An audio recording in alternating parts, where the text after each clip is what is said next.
polyhedron to the obvious next step, the political tesseract. This political tesseract cannot be pinned down to a single belief, as it's always in a quantum I feel like this is what happens when you watch too much J-Reg videos. You know what I mean? That's by Saley. Although there are almost 350 million Americans, there are really only two political parties, and despite what the name would imply, neither one's very fun at all. This political Yeah, the moment October 7 happened, the Biden administration was also moving to de-escalate and moving away from the permanent support position that they were pushing for with Ukraine.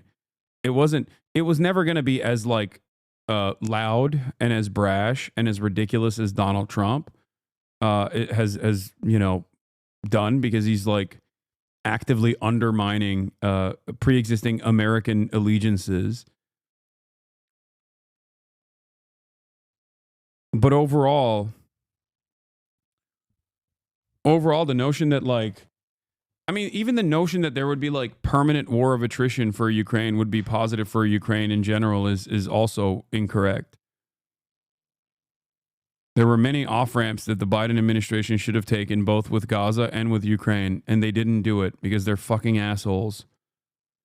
Anyway, let's watch the Casually Explain the Political Compass now. Only two political parties, and despite what the name would imply, neither one's very fun at all. This political division means you don't get any nuance in policy, and instead you either vote on which person you hate the least, or just pick one or two things you absolutely don't want someone to mess up, and then you compromise anyway. While most people are not too familiar with the political compass, they have heard the term left and right. You might have seen a spectrum like this in civics class, and they taught you some vague theory about reactionaries versus radicals, or social reform versus conservatism, but this is pretty meaningless to most people. In reality, when someone asks if you're on the left or right in America, what they want to know is how many digits of the pride flag you've memorized.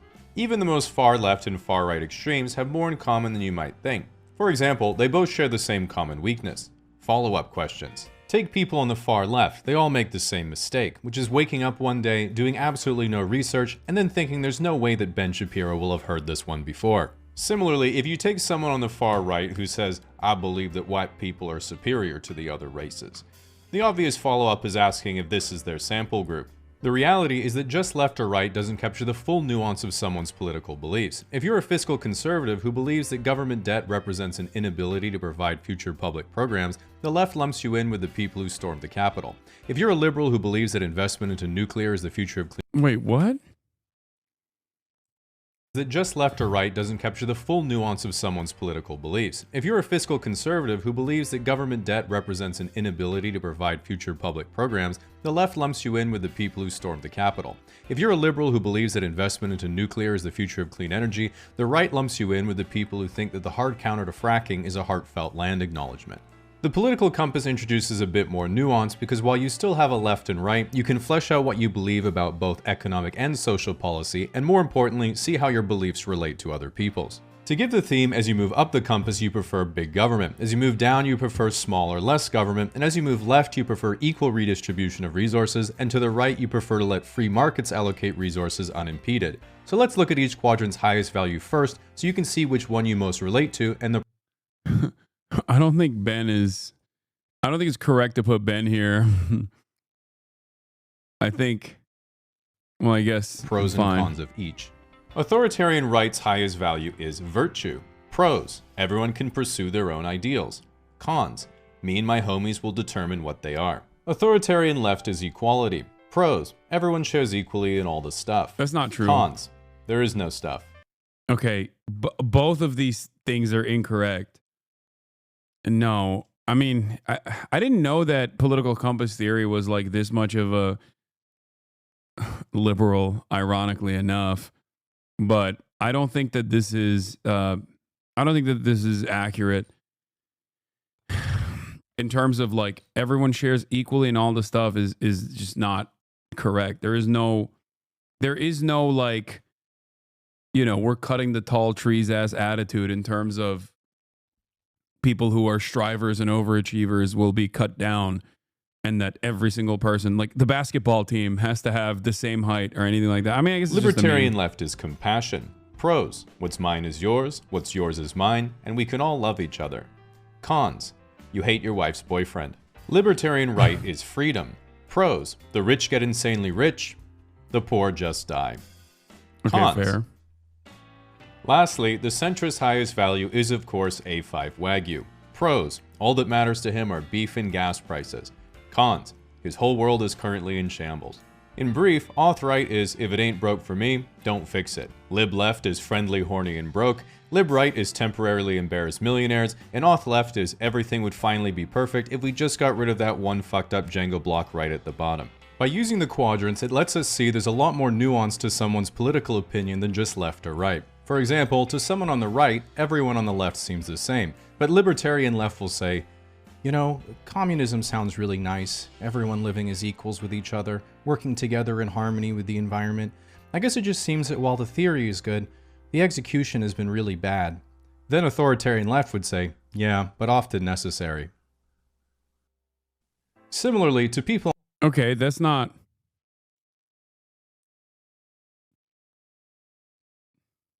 This part, you guys are saying skip, but like this part right here is the... In the past 3 minutes that I have listened to it, this part is probably the most accurate, I would say. While the theory is good, the execution has been really bad. Yes. Like, lib leftists will unironically say that, and the authoritarian leftists, I guess, will unironically say that. That part is not that inaccurate. Then authoritarian left would say, yeah, but often necessary. Similarly, to people on the left, the right seems all the same, but auth right will say, you know, I get that people are different and can choose to live how they want to. It's just the values of my culture are dying and all this chaos is taking over. If people just embrace how things were before, they see it just works better than this. And lib right would say, you're so right, baby. Just unlock this video and it'll help cheer you up. The authoritarian side of the compass also gets the libertarian side confused all the time, mistaking both quadrants as woke. But see if you can catch the subtle difference. Lib left says, I treat people nicely because they're human just like me with their own personality and preferences. Makes me sad that some people hate other people just because they don't act or look the way they think they should. Whereas lib right just says, yep, customer's always right. The libertarian side also confuses the authoritarian. I don't think that exists anymore, by the way. The libertarian right. They do the same thing that the fucking auth right does. I already hate the political quadrant thing to begin with. The political compass is so reductive, and more often than not, every single person that uses the political compass as like a guiding tool is, weirdly enough, always around here. Okay, not saying that is what casually explained politics are, but just look at the fucking PCM subreddit and you will understand. Virtually everyone is here. Okay, some of them are here, others are here on this reductive quadrant, and they're all talking shit about everybody else, while simultaneously making this seem like it's like here, I think.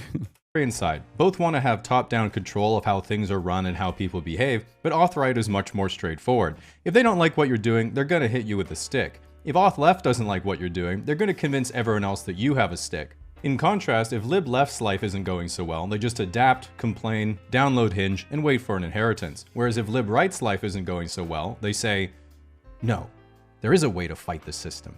Which is of course the nasal strip, buying an online marketing course, and becoming a men's motivational speaker. Because an individual's beliefs radically shape how they relate to other people, another way of understanding the compass is through how each views their ideal romantic relationship compared to how their relationships actually play out in reality. Auth right's ideal relationship is the classic nuclear family. Nice house just outside of town, stay-at-home wife, good job, couple of kids, and a dog.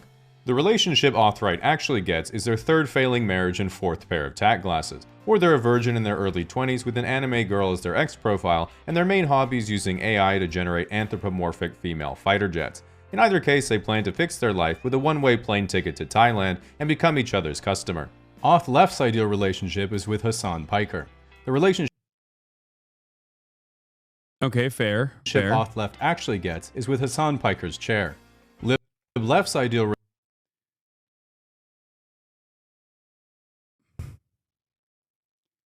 You know what's really funny about this? This motherfucker knows, as a person who has been in this community for years, he knows that I pause every fucking time. The original meme that went super viral was him knowing that I would fucking pause and being like, thanks for unpausing the video, Hasan. But now, after years and years of fucking Reactgate nonsense, I mean, it's fine. It's whatever. He cooked me. Yeah, I always just let the chair do the talking for me. The original meme is how I came across you. I know. For those of you who don't know, this is the original meme. I've been trying to learn yoga myself, you know. Yeah, okay, buddy. And I'm a tier 3 sub to Hasan for his political views. And we're back. I'm sorry, what? Son of a bitch. Yeah, back then he cooked me famously for, holy shit, this is 3 million views. Because he cooked me because he knew that I used to pause all of my videos and talk for fucking 8 hours on the videos, and now he's turned around and is memeing on me saying I always leave the videos running with my chair. Relationship is an open marriage in a humble off-grid cottage. Or sorry, 1 million. Fuck my dyslexia. 1 million views 3 years ago. Cottage near a scenic mountainside where they grow their own food and make their own clothes for a small, like-minded community. This doesn't happen because Lib Left doesn't have the millions of dollars it requires for a Hollywood aesthetic hobby farm. Lib Right. He unfollowed. Yeah, maybe he was a tier 3 sub. He unfollowed. Yeah, maybe he doesn't like me no more because I fucking steal from YouTubers or something. I don't know. I do a relationship is being an 85-year-old billionaire with an harem of Instagram baddies on his mega yacht in Dubai. Haters will criticize such a transactional relationship, but while Lib Right knows that girls only like him for his money, he knows they love him for his terminal heart condition. The next thing you might be wondering is what about the intersections between the quadrants? This is pretty simple because it's usually where the rubber actually meets the road in real life. In Western countries, Lib Left cares about the environment, while Auth Left likes federal laws forcing you to care about the environment. Center Left is what happens when you're on your third wadded up paper straw at the movie theater and you realize that maybe some sea turtles need to die so you can live.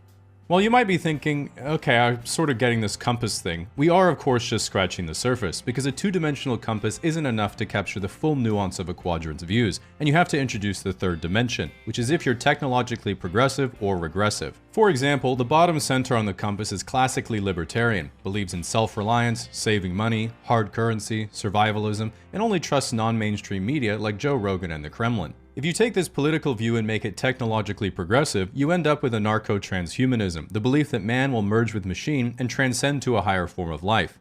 Exactly, this is the Japanese trying to cope. If you take the same intersection and make it technologically regressive, you get anarcho-primitivism, or return to monk, which is the sentiment, humans just aren't living how we're supposed to, man. While this is a bit of a self-report, when anyone actually describes fishing, hunting, gathering, and doing arts and crafts in a tribe, they think they're describing how life was as a caveman, but they're actually just describing camping.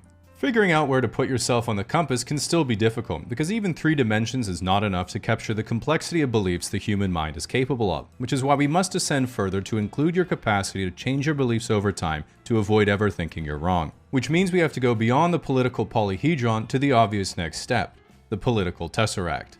This political tesseract cannot be pinned down to a single belief, as it's always in a quantum super. I feel like this is what happens when we watch too much J-Reg videos, you know what I mean? In an effort to find like the perfect, I mean, he's joking in general. This is a joke, but there are people who just try to look at the understandably reductive nature of the political quadrant, the political compass, and think that this is like a decent way to define themselves.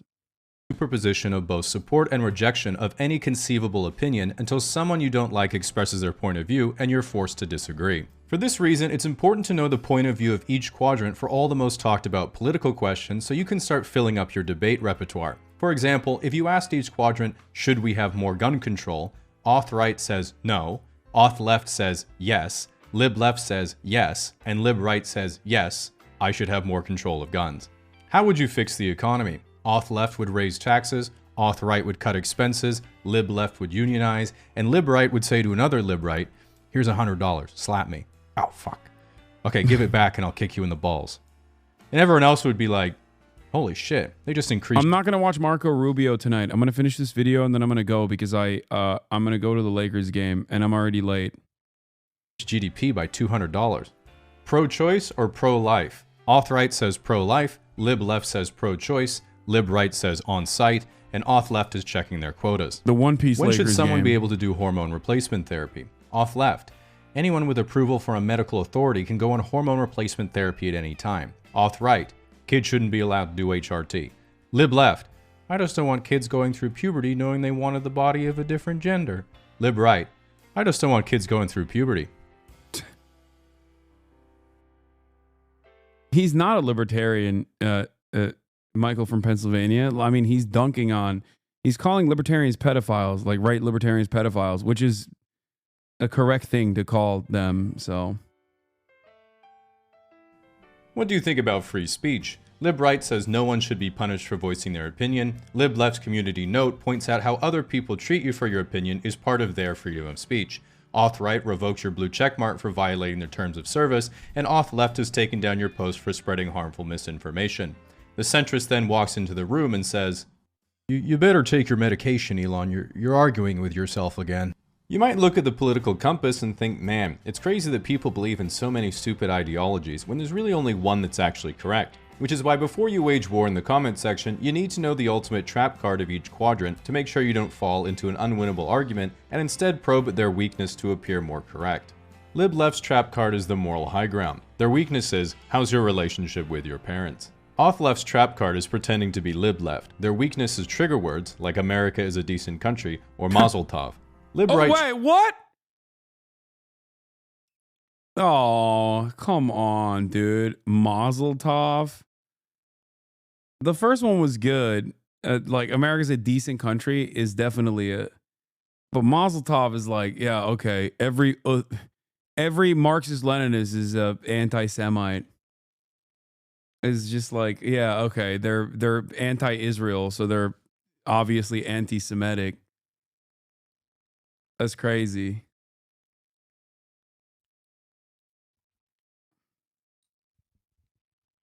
It worked? What do you mean? Country, or Mazel Tov.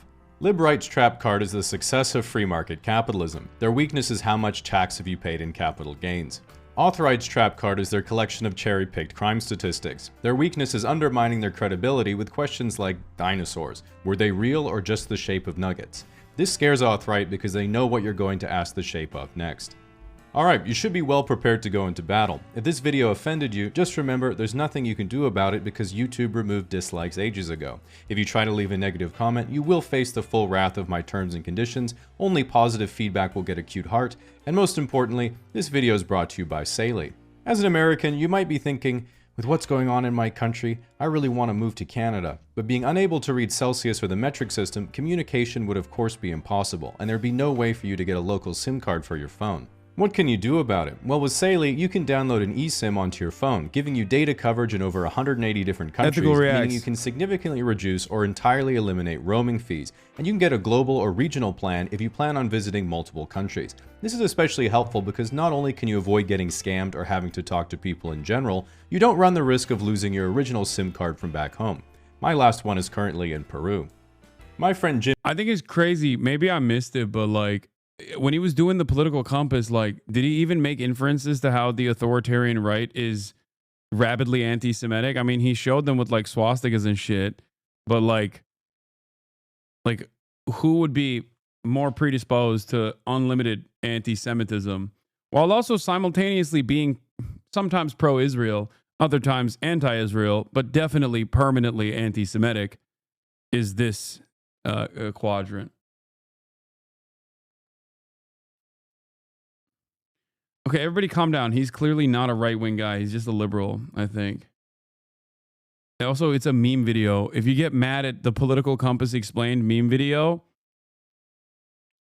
you're ridiculous, okay? You're unserious.